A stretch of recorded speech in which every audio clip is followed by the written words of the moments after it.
मैं हूं आपका दोस्त एंड होस्ट मोहम्मद काशिफ और आपके लिए लाया हूं एक स्पेशल प्रोग्राम, बल्कि आज का प्रोग्राम तो कुछ स्पेशल नहीं बल्कि वीआईपी प्रोग्राम। रेडियो मैंने ज्वाइन किया 8 साल की उम्र से ज्वाइन किया था, और रेडियो ज्वाइन करने की बुनियादी वजह ये थी कि बचपन में जैसे एक बच्चा होता है उसको इंटरेस्ट होता है, तो मुझे भी इंटरेस्ट था, लेकिन आहिस्ता आहिस्ता जो है वो रेडियो से ताल्लुक़ बढ़ता गया, क़ुर्ब बढ़ता गया, और जब वक्त गुजरता गया तो रेडियो एक नशा होता है जो कि छूटता नहीं है। फिर attention, interest, desire and action, ये फार्मूला जो है वो मेरे जहन में आज तक फिक्स है कि इस तरह का प्रोग्राम होना चाहिए जो कि लोगों को अटेंटिव भी रखे, उसमें इंटरेस्ट भी पैदा हो, डिज़ायर भी हो और एक्शन भी हो उसमें।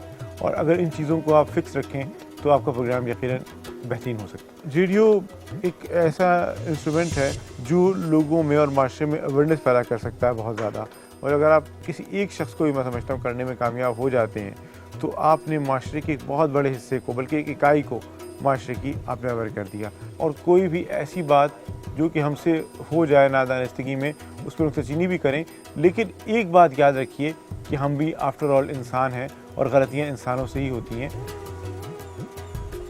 आज का जो लेक्चर है गाइस वो है आप लोगों का तारुफी लेक्चर तारीख़ इस्लाम के हवाले से। पहले तो हम ये जानेंगे कि तारीख़ किसको कहते हैं।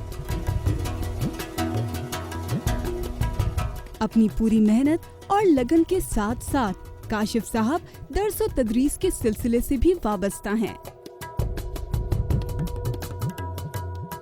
टीचिंग को इसलिए मैंने अपना प्रोफेशन चुना कि मेरा अपना रुझान पढ़ने लिखने की तरफ ज़्यादा था शुरू से, और चूँकि शुरू से रेडियो से भी ताल्लुक़ था और फिर उसके अलावा लोगों तक इंफॉर्मेशन पहुँचाना एक मेरा शोबा था, लिहाजा टीचिंग की तरफ जो है वो मुझे ज़्यादा अच्छा महसूस हुआ।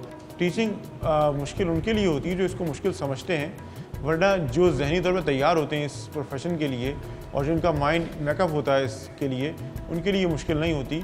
और जहाँ तक कंसंट्रेशन की बात है तो कंसंट्रेशन और अटेंटिव होना पड़ता है इंसान को, और वो नहीं होगा तो वो टीचर हो ही नहीं सकता जो कंसंट्रेशन ना रखे और अटेंटिव ना हो। ब्लाइंड पर्सनस भी माशरे के दीगर तबक़ात की तरह एक तबका है और बहुत बेहतर तौर पर मूव करने की कोशिश करता है, लेकिन हमें सिंपैथी नहीं चाहिए, कोऑपरेशन चाहिए। अगर आप कोऑपरेशन दे रहे हैं, अपना ताउन दे रहे हैं, तो मेरा ख्याल है कि ये बहुत काफ़ी है। काशिफ साहब की अल्लाह से लौ और मेहनत ने साबित कर दिया है कि अगर इंसान समझे तो कोई काम भी मुश्किल नहीं।